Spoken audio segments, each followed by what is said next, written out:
my computer. So, good morning, good evening, wherever you are on planet Earth. I am here in South Portland, Maine. Sunny, beautiful day so far. And I'm having the opportunity to interview one of my very good friends, Barry Coltham, from uh, somewhere in South Africa. So, welcome, Barry. Good to see you. And if good to have you here. It looks like it's a lovely day there. And so maybe you could show us where exactly you live, because most of us aren't familiar with South Africa. Yeah, Michael, thank you, and good morning, good afternoon to everybody. I thought I'd bring along a little globe. This is a puzzle, by the way, and that's Africa. I hope it's not reflecting too much. Yeah, And I see we're it. in the green bit there, and I live in Cape Town, which is right on the tip of Africa down south. Wow. Um, we have the warm Indian current coming down here and the cold Atlantic current coming up here. And we're called the Cape of Storms Huh. um, because you have the warm and the cold coming together. And we're having a bit of a respite at the moment because we've got sunny weather. It's our winter at the moment, and we normally get rain and storm, and we've had a most wonderful downpour of rain. In fact, our dams are all full. This is the first time in ages. We were in a drought about 3 years ago. We were almost on day zero. So Wow. Well, our dams so are full. has the political storm affected the weather there in South Africa? America's political storm. It's a little bit gusty here right now. Well, Michael, um, America's political storm is very similar to South Africa's political storm. You know, we've had a tumultuous just years and years of conflict, and when apartheid was in its heyday, there was a lot of storming going on. My mom was even spent a night in jail just because she was stopping bulldozers attacking people. And Jeez.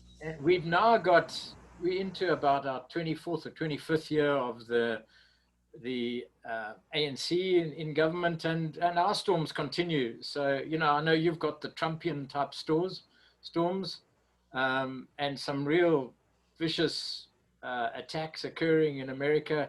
We've got really bad corruption in our government, and yeah, it's pretty depressing. Put that on top of COVID. Well, you're getting ninja training in spiritual growth and transformation. So, yeah, well, I'm glad you're here with us, and because I met you, I think it was in Kirkridge, or no, it was in Pennsylvania. That I think we did the part two together, which was a quite joyous romp into infinity and beyond. So Yes. anyway, would love to hear your story about how you discovered the Enneagram, and then maybe say something about life inside the atmosphere of the Type Six, and we'll see what happens. Well, yeah, Michael, I was introduced to the Enneagram when I was trying to come to terms with a difficult relationship that I had at work. It was my partner at work, and I decided I needed a coach. And so I got recommended a coach, and the coach introduced me to this thing called the Enneagram. And that was in 2003.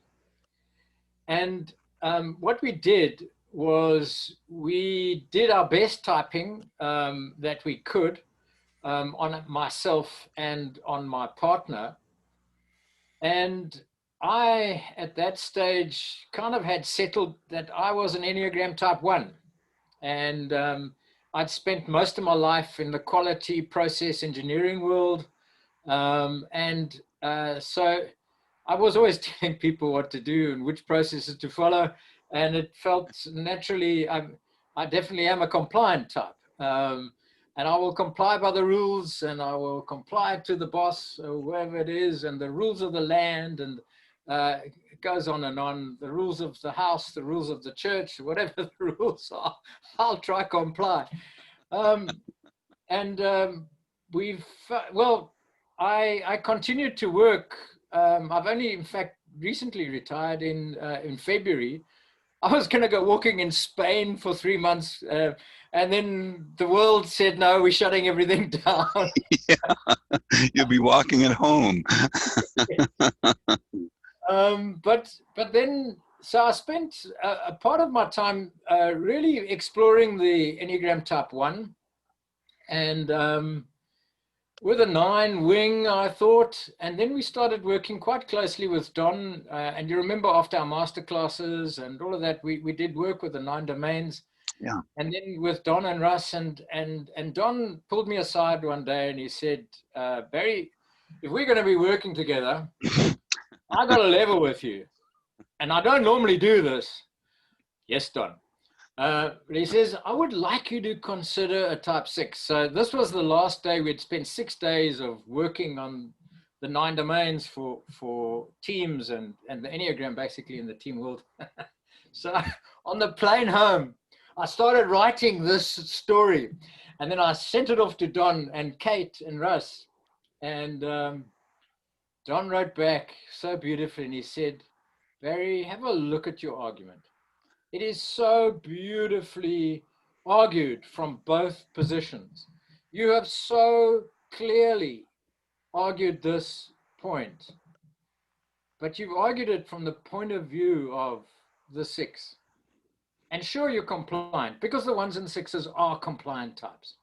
But the discerning difference was, he said 1s are really driven by the principle and less worried about the impact on the people. And it's not that they don't care, it's just that the principle dominates. Whereas in the 6, he said, you're too engaging with people. You engage people to try and get to the answer. And I had to think about that.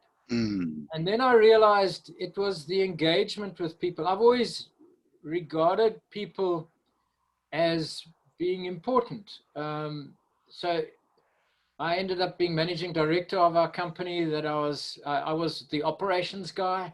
I was the client service guy. I was always picking up whatever was breaking. I was fixing it. I was working out which is the right processes to follow, but I would always ask opinions. And I think 6s, what it's like to be a 6, the best part is I don't think 6s can ever be arrogant. It appears that way. Because boy, do we have a busy head. And when we are busy making decisions, we like to consider all the angles. And I thought that I was just being thorough. I would like to ask as many opinions as I can. I will gather those opinions. I'll apply the intellect and my knowledge, and I'll make a decision. I'm comfortable to make decisions. I'm comfortable from the point of view of if I have to make a decision from here to there, I won't make a decision here. I will make the decision when I have to make that decision. I will, otherwise I'll carry on gathering information. If I don't have a cutoff point, it might take a little longer. So I don't know how this correlates, but I know from a Myers-Briggs point of view, I'm more perceiving than judging. And I think that could be my 6ness. I definitely am a thinking type. And also sensing and intuitive, I can, it's not very strong either way, so I can go into big picture, but I do need time to gather all the thoughts. And I guess the real nice thing is that I will have a panel of judges inside my head, whereas the 1 will have the 1 judge, and the decision will be clear. Whereas what I have is a little bit of a debate. It's always quite an amusement to Julie, my better half, who is a delightful 7, and she cannot believe all the debates. Sometimes I let her know what debates are going on inside this head, and that is possibly one of the more difficult things is, so who is the boss? Is the boss the boss? Is the boss the government? Is the boss the church? Is the boss you? Is the boss the other person? And um, it's it's the reason why I retired was because I'd said I've given you guys 30 years of the best part of my life. I Yeah. think I've done a really good job, but Mm. I needed to go. You know, I've done the thinking, I've done the feeling, and I've done the doing. But what I said in my farewell speech is I need to get to the higher thinking, the higher feeling, Mhm. because I believe that we can get to our own truth. Um, we do need to give ourselves time to do that. And I think, you know, the probably that's the best and the most difficult. Um, Yeah. the healing path as a debate. Sorry, you're going to ask something, Michael? No, well, no. I was going to throw in some cue words, but you're going on to healing. That's awesome, and I'm good at circling around, so I'm having fun. It's just a pleasure to be with you. So, and yeah. So what has what's has stood out to you as the healing path, aside from enduring the democratic team that shows up and negotiates in your head about what to do next. I mean, what have you done that's been good for you? I think the real good healing is I did a retreat in 2006. It was a shamanic quest. It was what we call a vision quest. Hmm. And you go and it's a 12-day retreat, and you do 4 days in preparation, and then you go into the mountain. We've got some beautiful mountains here in the Western Cape, and well, in South Africa there are a lot of beautiful mountains. And you go for 4 days and you don't eat. You just take water, and you food deprived, so you're hungry. But then on the last night you don't sleep either. You stay up through the night, Wow. so you sleep deprived, you food deprived. Yeah. and and I was um, really making a decision: do I stay in South Africa or do I leave? You know, there was trouble looming, or so I thought. Um, and I didn't have any blinding flash that night that I stayed up all night. But the following night, when we were back in civilization, I woke up at about 2 o'clock in the morning, sobbing, absolutely sobbing. And I had this incredible dream about a production line. And there were two people on the production line. And uh, the one was a white young man, and another was a black young man, and that they were producing cheese. And the one was taking the cheese off, and the other one was putting the cheese back on the production line. And the one was putting it back on, saying, "We got targets to hit." And the other was saying, "The quality is not good enough." And I came in and I said, "Guys, what's up?" And and we looked at what was up, and we resolved the issue. We fixed the quality problem. We dealt with it. But I got a clear message that I needed to stay in South Africa. But another part of what really helped out of that vision quest was I came across the poetry of David White. Um, and I just fell in love with that poetry. And I've always sung and played guitar since I was probably about 12 years old. In fact, I had a ukulele at 8. Wow. Um, and so I've sung and guitar-y stuff, and then I got invited to a choir, and I now sing tenor in the symphony choir of Cape Town. We're not singing now because of COVID. We're doing it online. It's kind of haphazard, and we do Zoom things, but we're Uh-huh. still singing. Yeah. And but I think what has been my finest healing path is tapping into less of the material world, you know, the kind of process engineering, hard capitalism, must make a profit. And I've always managed to keep my sport up, but I've managed to bring the my own version of the spiritual into what I've been wanting to do. At one stage, I was a lay minister in the Anglican Church, the Episcopalian Church, for 3 years, but Mm. only because there was no leadership in that area. It was a very Afrikaans area, and so I jumped in and helped lead because there was the need for leadership. I don't have to be on the stage. I don't have to be leading.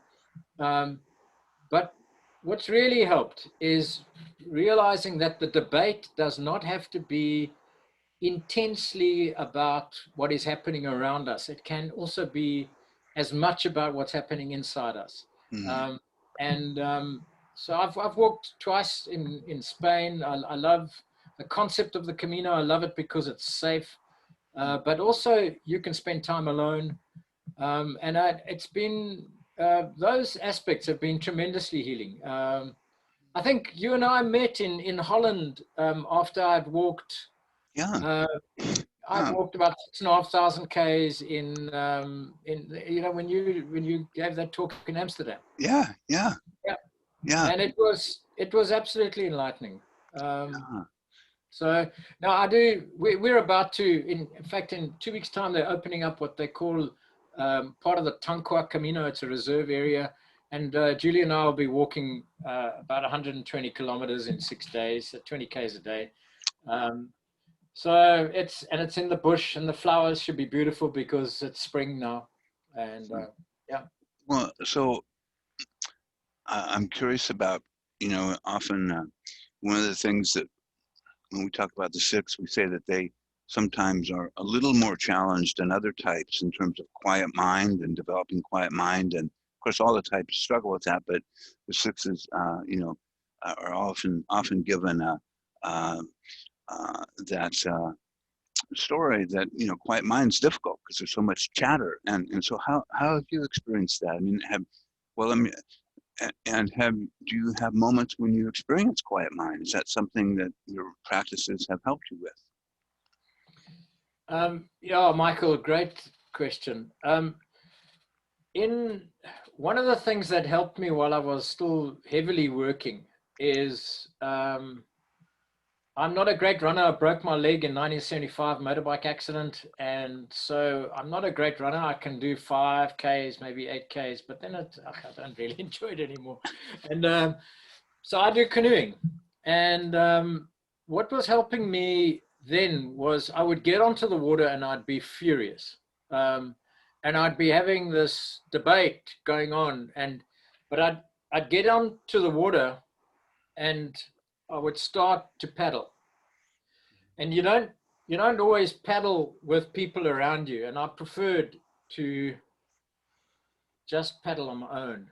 And you get into a rhythm, and you can have that argument in your head. But as you move, after about 20 minutes, and I think the endorphins were kicking in and all of that stuff, after 20 minutes, I would resolve the issue. I would resolve the argument, and my mind would eventually quieten down. I've never really had a problem sleeping. My head has never really kept me awake. And because I've managed to, when I try, and I do long distance cycling as well. I've done about 22 cycle tours here in the Western Cape. We've got a thing called the Cape Town Cycle Tour. And it's 112 Ks thereabouts, and it is.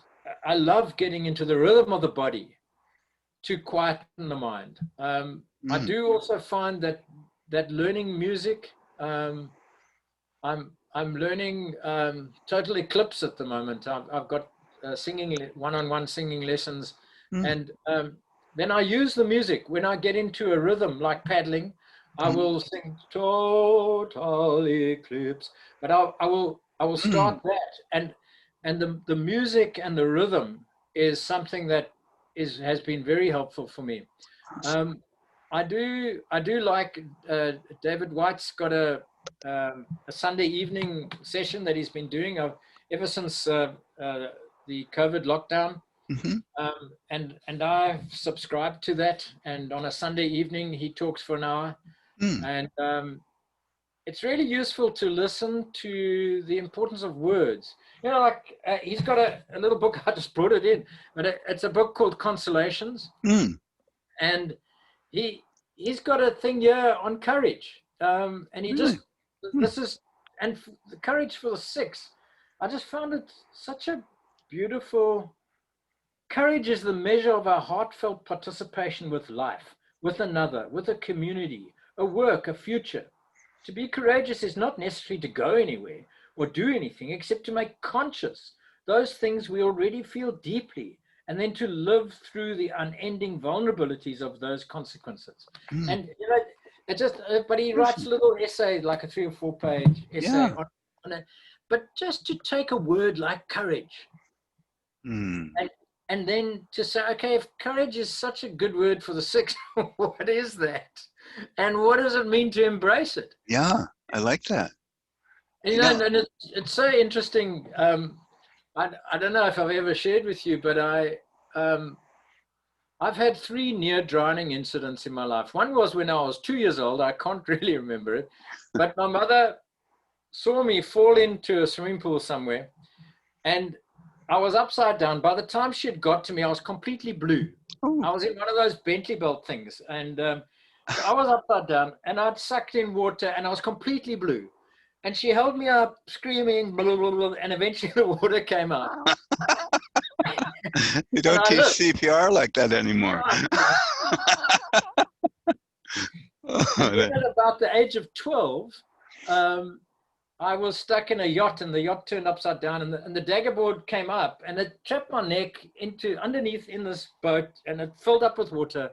But um, they eventually got the boat up, and it was quite a scary incident. And then the next one was um, probably about 15 years ago on a river. In fact, there was a drowning at exactly that this last weekend on this weir. yeah. And I spent about 25 minutes being washed into round and around. I spent the night in hospital. Then I managed to get out, but it was a very, very close thing. By the time I'd got out, my pants had been ripped off, my booties had been ripped off, my life jacket was around my head. Um, Gosh. but but the thing is that I love water. Mm, The incident at 2 years old did not deter me.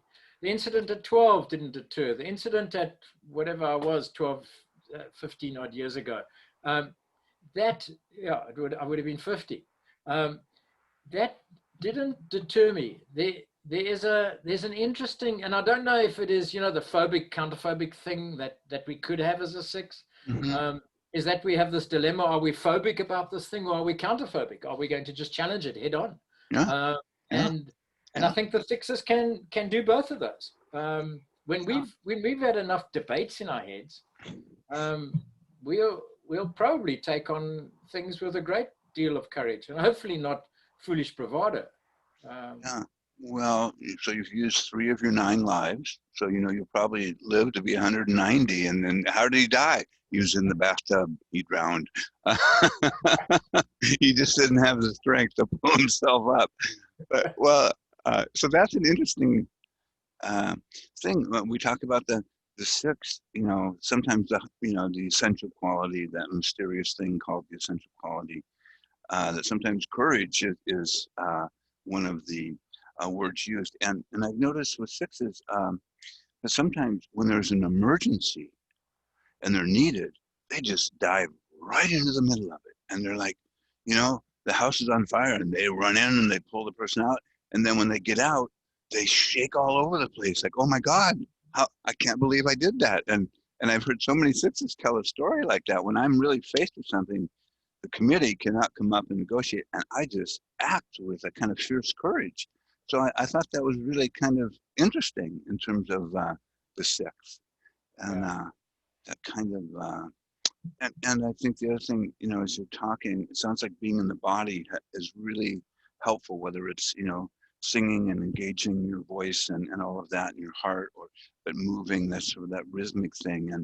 And some, you know, sixes I've talked to have said that trying to sit and meditate and follow my breath is not very effective for me. There's just too much noise. But have you made those kinds of attempts to kind of do meditation and quiet your mind? Has that been a part of? It's been a major part, Michael. And, you know, I did the holotropic breath work, and then I did hollow sync breathing. And then my mother was a great meditator, and I would go to various, she was quite active with the Sufis Oh, um, and here in Cape Town. And I would always go rushing in and then look at this candle and then rush out and do it. It never really worked. But I came across HeartMath, and HeartMath really worked for me. Yeah, heart math. Yes, yeah. Yeah, it basically it's a biofeedback system, Yeah. and when breathing, it tells you, and it's another cornerstone of what made a major difference for me was I said when I showed it to Don, I said, this is what presence looks like, because I no longer have to worry about keeping my mind under control, because I do get bored, and I don't know if it is bored, but I get distracted. I get quite easily distracted. But the heart sends a pulse through our bodies, and that wave, um, it registers basically your emotion or my emotion. Mm-hmm. And the emotion, what I've been working on is training my coherence and training my resilience. Mm-hmm. And that has been a tremendously helpful process, because, look, I had a science training. I am a little cynical about various things. I was pretty cynical about the Enneagram, but it's been so very useful. I think there's a lot of truth in it. I think there's also a lot of mumbo jumbo in it. But I think that when we are genuinely trying to embrace the deeper side of ourselves, there are a lot of truths that are there. And similarly with HeartMath, just being able to see what my breathing pattern is doing and how that breathing pattern links to either being coherent or being incoherent, and then feeling what it feels like to be coherent and not being rushed around in your head by this panel of judges that are debating and arguing with one another all the time. And just quietening them down just through the simple thing of the breath. That has been tremendously helpful. There have been the odd occasion when I've got into bed and I'm still hyped up, but just the simple use of the breath is just tremendously helpful. David White's, sorry, you were going to say something. Well, no, go to David White. You're doing great. Okay. You're doing awesome. Yeah. Yeah. Okay. David White's got a poem called Enough. And he's also, then it goes into enough, and he goes into it's not enough. So enough, these few words are enough. If not these words, this breath, if not this breath, this sitting here, this opening to the life we have refused again and again until now. He normally says it twice, but then he goes on to the next bit where he says, it is, I might get this a little wrong, Michael, but it's the essence. It is not enough. It is not enough to follow the inward road conversing its secret. It is not enough to hear even the tiniest edge of rain. You have to go to the place where everything waits. So what he's saying is it's not enough to know.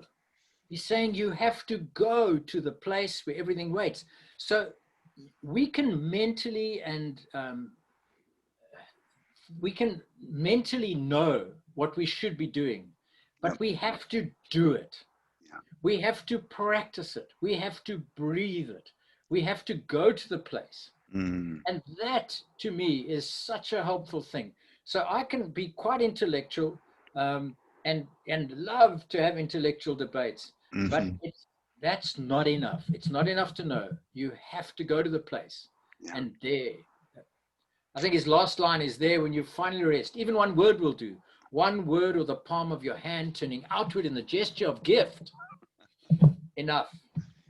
So I'm so appreciating your passion and can just feel it flow through each of your phrases, and so that kind of could call it sexual energy, just whoosh, Yeah. you're lit up, and it's beautiful.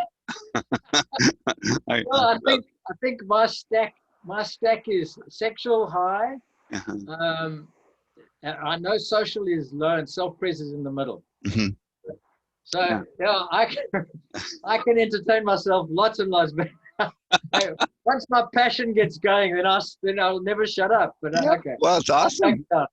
Yeah. Well, I have the sexual dominant too, so it's just fun to be in your atmosphere. Yeah. It's awesome. So yeah, so you've done a lot of journeying, and which is just a pleasure to hear about. And um, I think when you consider moving again, you might want to consider Maine. It's kind of like South Africa. You may not know that. We sometimes even have elephants, and if you believe that, I've got a place I can sell you in the backwoods. But it would be so awesome to have you here. Some of my favorite people always live thousands of miles away. I don't quite get that, but yeah. So the other thing I really appreciate, you know, is that engagement piece. We often I think of one of my favorite type sixes is Ellen DeGeneres, and just the engaging humor and down to earthness, and everybody's sort of equal here. We're friends here, and really breaking down any. I mean, I've often noticed that sixes can be excellent at disarming big egos, big narcissists, and I often said that Ellen DeGeneres could disarm Godzilla if necessary, and say in a very hilarious, funny way, "What a foolish idiot you are for being so arrogant," and he would laugh and say, "You're right," and then they'd be friends. But so this seems, in my experience, has been kind of a. You mentioned this, like when I've been coaching sixes, if I start to talk about how awesome they are, they immediately counter it with how bad they are, and it's like, hang on a second, Yeah. you're missing the picture here. I have a whole trail of difficult things that I'm not proud of, and so I will prep them and say, okay, I'm going to give you a compliment, and I know you have in your disposal a backlog of terrible things, but you may not need to bring them into this conversation to balance it. But so when you mention, like, sixes have a hard time becoming ego-centered or arrogant, say a little. Is that similar to you in terms of how you investigate your own life and say, wow, there's a bit of both here. Maybe it tilts towards the negative. I don't know. I mean, what's been true for you? Is that a too complicated question? It was a little bit 5 layers to that question. So just go with what comes. Yeah, no, Michael, that's a good question. Because is it? I've always felt tremendously privileged. I've had an incredibly privileged life. I had a loving mother and father. Mm. My dad was a bit absent because he was a master mariner, so he was away at sea. He also had a drinking issue, Mhm. so he was absent a lot. But they certainly, I had a most amazing mother, Mm. and I've got great sister and brother, and I've got beautiful children. I had a really good upbringing. Um, in I had good schooling. I managed to go to university. I've always managed to be looked after. Mm. But I've I don't think I've been arrogant about things. I've always migrated to leadership roles, but only when there's a vacuum. When there's a leadership vacuum, I'll step in. Um, Otherwise, I'm really happy to be a follower. And so is there um, arrogance or despair? I don't know if I'm interpreting the question right, but it's Well, it's the um, idea of almost sort of sixes I've noticed are really aware of if there's some a braggart about somebody who's boasting, and yeah. I've always noticed they have just such a great way of sort of popping the bubble, and in a kind of cheerful way.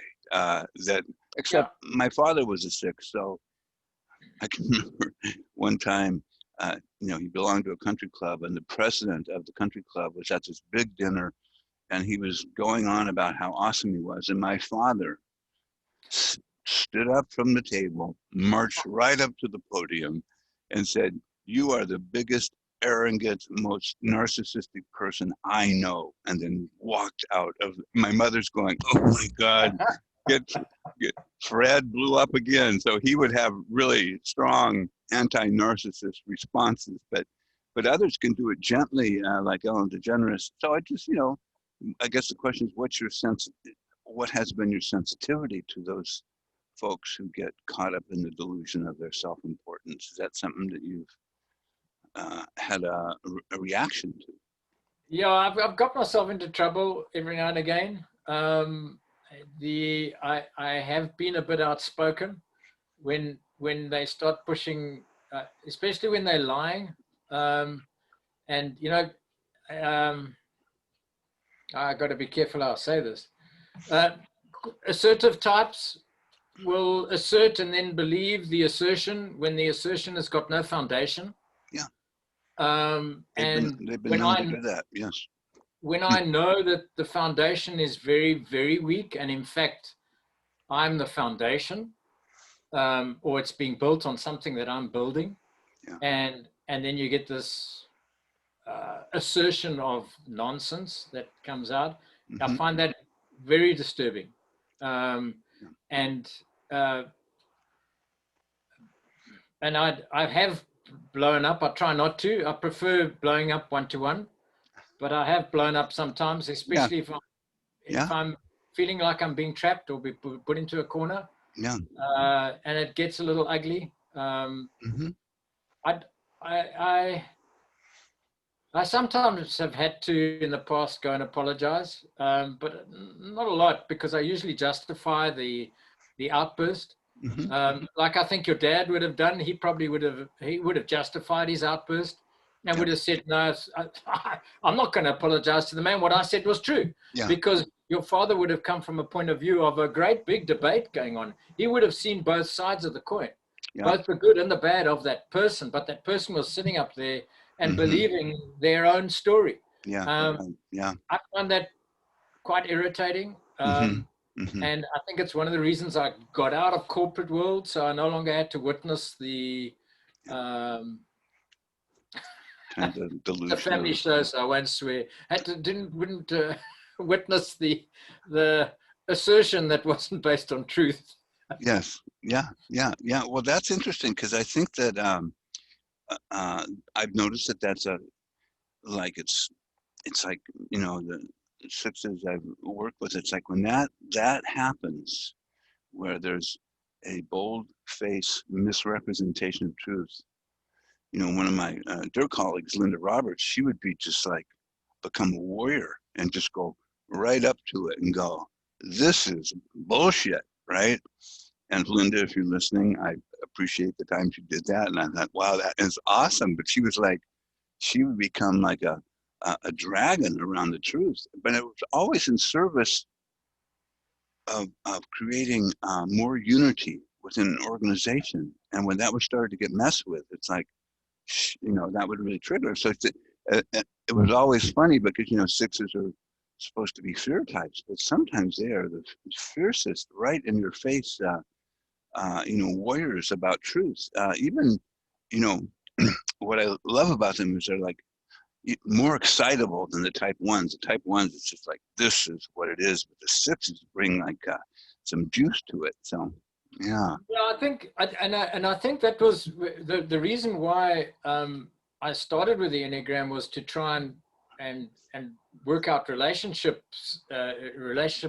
challenges, and then in looking at it, the type 8 and the type 6, both under pressure from a Hornevian point of view, are intensity types. So the 6 and the 8 just get more intense about what they believe in, whereas the 1 will go towards building competency. And that was so for me, the passion is about the intensity, or the intensity is part of the passion. Yeah, so if I'm entrenched in something, or I believe in something, or my name is linked to something, I will protect it, but I won't pick on everybody's battles. I won't just get involved. Mm-hmm. Mm-hmm. I have a dear friend who I've known for 60 years, and he's got a strong social work background. He's a priest, and he's taken on some amazing battles. Also been arrested, locked up in jail. He's luckily free now. He's also retiring. But he took on battles that I wasn't prepared to take on, but he took them on. He's a type 2 with a strong one. Mm-hmm. And what was interesting is there's the compliance, but willing to really go into a compassionate battle. Yeah. And me being the science, I'm talking about our student days. Yeah. I was more in the laboratory than worrying about what was happening on the political front. Yeah. And maybe that was wrong. If in hindsight I should have got more involved, but that was me. It wasn't a battle that I was prepared to take on. So We are recording again, and so I'm wondering. Sometimes, like I was this last weekend when I was teaching a course, a woman said, one of the things that's really challenging for me for sixes in my life is when they get caught up in worry, and they're like almost flooding me with their worries, and I want to help them out. What do you suggest? And I said something facetious like Quaaludes might help, and then took it back. In your journey, has that sense of worry, getting over worried and not being able to get out of it, and sort of getting in, some sixes I know just sort of get in the trance of worry, and it feels, it's so physical. It's like, if it's physical, how it must be happening, and we joke about sixes sometimes suffering from pre-traumatic stress syndrome, where they suffered the failure over and over again as a form of preparation. But I wondered if you could speak to that in terms of your experience, or, and if loved ones, like, your beloved ever wants to turn you upside down and shake the worry out of you because you're driving her crazy. I mean, what's been true for you in your life? I think there have been times when I've been immobilized by worry, but not a lot. I think I was lucky in that I decided at university to study sciences. So I did chemistry. I did honors in chemical oceanography. I then worked as a process engineer for Unilever, making margarine and soap and whatever. And then I worked in the sugar industry. So and then in oil and water treatment. And so I've always, I quite enjoyed mathematics.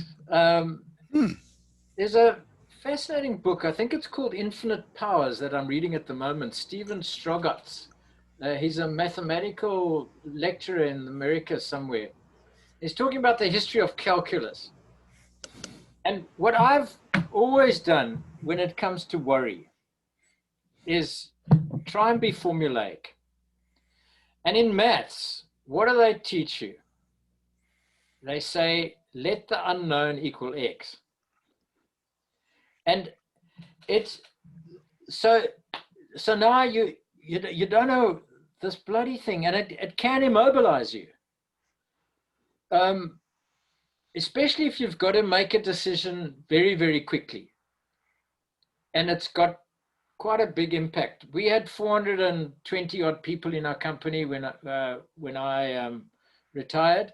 It's less now, unfortunately, with COVID. We've had to, the company's had to lay off people. I didn't know COVID was coming, but I'd given my retirement date in in April last year, and February I left, and then COVID came in March. If I'd known, I might have left earlier, but uh, I might not have left because I know I could have helped at a time. So how do I deal with worry? Worry can be immobilizing, but I think that if we try, and what's helped me is I am formulaic on it. So what am I worried about? So let the unknown equal X. If I don't know what I'm worried about, then why am I worried? If am I worried that the South African government is going to steal all the money? Well, they've all done that already. They've stolen billions. Are they going to steal more? Yes, they are. Is it going to impact on my life? Probably. What am I going to do about it? Well, I don't really know that I can do something about the South African government. I can vote for the people that I think will do it, but what can I do about that?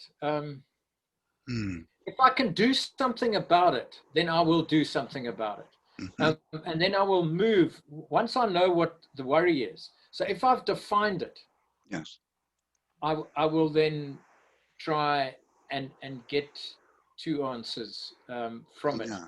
So you don't leave it amorphous. It's like, what is it? Can I name it?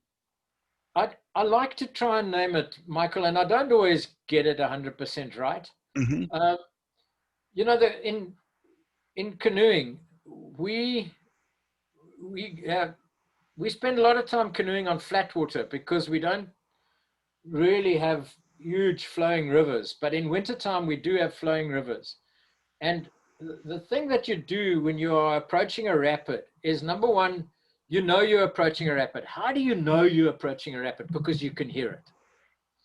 So now you can now say, okay, I'm now approaching a rapid. So you don't take on a high grade rapid the first time you paddle in a boat. You take on a low grade rapid. And you learn to paddle a rapid on smallish water. And the way to paddle on a river around an obstacle, if this mug was the obstacle, is to, and the corner is there, you go on the inside of the corner. And because on the other side, you don't know what's there, but you know what's this side. And plus the water, the natural movement of water is straight. But if it hits another thing, it's going to bounce off that. So you come on the inside so that you can, when you get around the corner, there's a rock or a tree that you're going around, you can then have enough time to make a decision about the next movement. And so you develop your skill set to cope with the circumstance that is thrown at you. And I think that in working in the process engineering world, in working in the science applied world, in working with the Enneagram, I really was about to leave the company in 2003 because I could not cope with the issues that were happening with the relationship. And I was so glad that the Enneagram came along and said, you know what, you're both sharing the same bloody issues. You're both intensity types when you're stressed out. You both want to get the job done. And if you guys can work together, you can do a damn good job. And so we worked out how to work together. Oh, awesome. And that was what really, in terms of overcoming worry, that was the one thing that I did was, so, okay, if I don't know, the company eventually, and Julie knows, if they want me to give them a proper answer, then give me a little bit of time. If you want to have a kind of half-baked answer, I'll give it to you, but it might not be right, and I might not want to live with whatever I decide. So I do need a little bit of time. And I don't mean days and months and weeks. Just give me a little bit of time.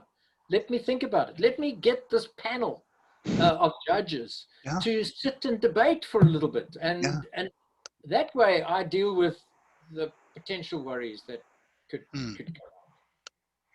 Well, thank you. Awesome.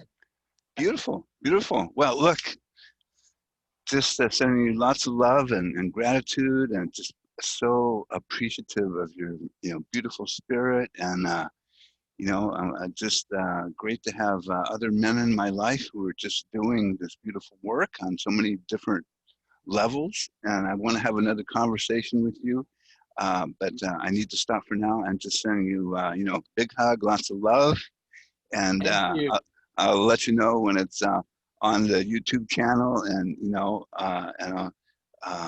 yeah. So just great to be with you, Barry, and Likewise. yeah, have an awesome day.